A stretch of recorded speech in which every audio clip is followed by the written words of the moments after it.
Welcome back to the show Talk with Your Doc. With us is Dr. Armour Boake today, and he is helping us to understand various kidney disease.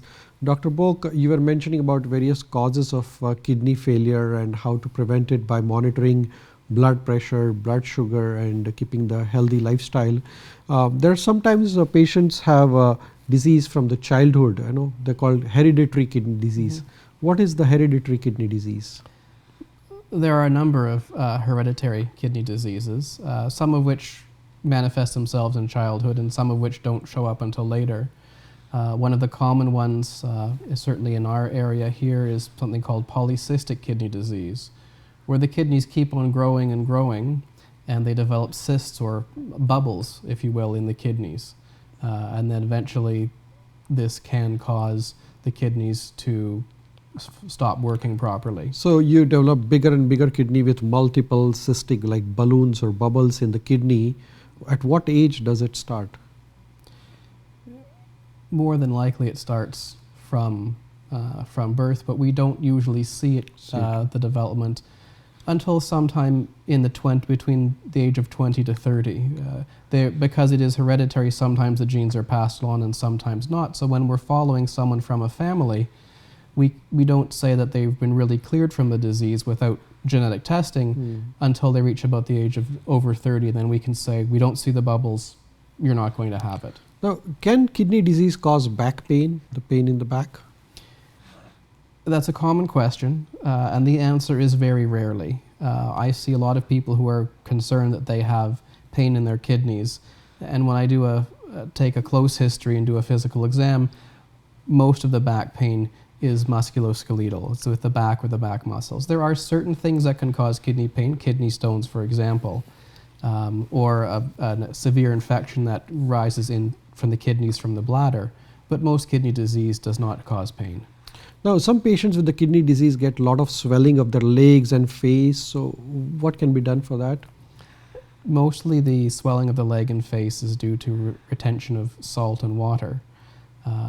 So we do two things. We give medicines called diuretics or water pills to remove the salt and water from the body, help the kidneys to get rid of it.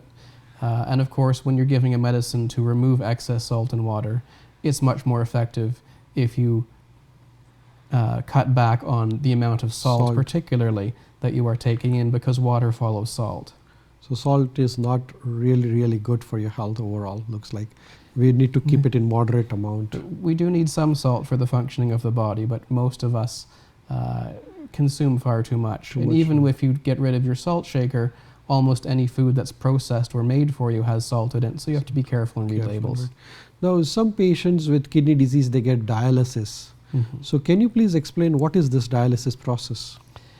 Dialysis, in a simple concept, is cleaning the blood, and there are two ways to do that. We can take the blood out of the body and put it through a filter, and those are the hemodialysis machines that you may have seen on TV. That can be done mostly in the hospital. People come as an outpatient and have their treatment and then go home.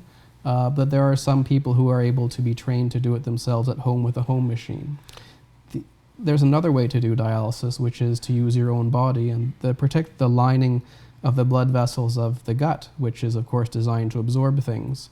And we use that as a filter and a membrane to get the bad solution out of the blood and into a solution we put into the belly. And that's called peritoneal dialysis. That is good because people can do that in their home and don't have to travel to a center where there is a machine set up. So how long a patient with a home dialysis can survive?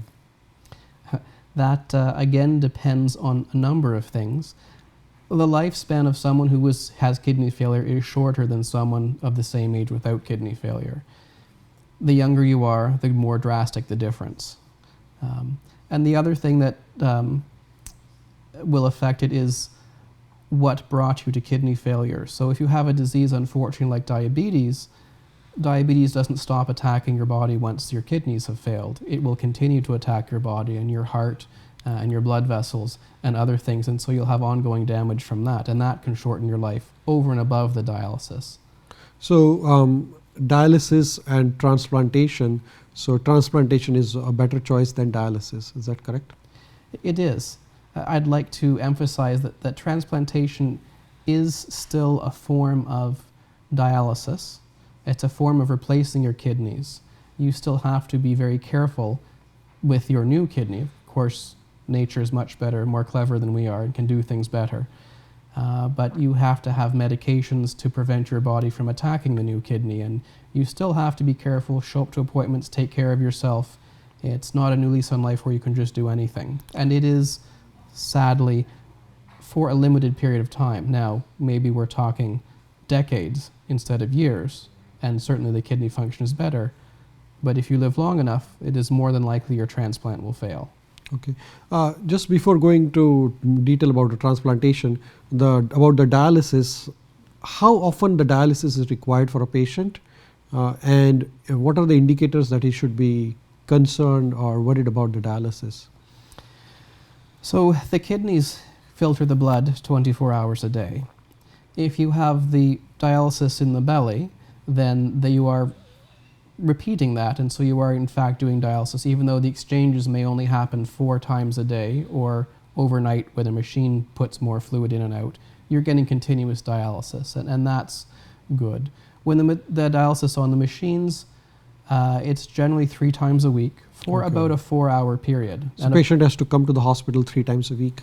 Yes. And of course there's time getting set up on the machine and after the machine. So if a 4-hour treatment might take 4.5 or 5 hours by the time you're gone and done. So patient, if he cannot come or travel 4 times a week, then he can do the dialysis at home then, probably with the machine. So how often he has to do at home? Certain people can do it at home. It's not for everyone. Everyone. You have to be taught how to do it and quite motivated and show that you are willing to take care of yourself and be quite responsible with it. So the home dialysis, the peritoneal dialysis is a little bit easier and can be given to more people. The machines at home is generally a small number of people who are able to do it, far more with the peritoneal dialysis. With the home dialysis, if you have the machine to clean your blood at home, it can be 3 times a week. Often people will be sometimes a little bit more, 4 times. There's an option to have it run overnight where you get a much longer dialysis, and you need to have that extra long time to get an extra benefit. We can't provide that in a center because people won't stay for 8 hours.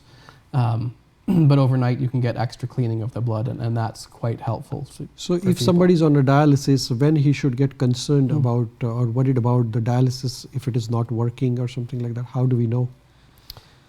Well, you'll be followed by your nephrologist and the dialysis nurses. And so it's important to do the dialysis yourself if you're a home patient, or to show up regular to your appointments and not miss them. That's the most important thing.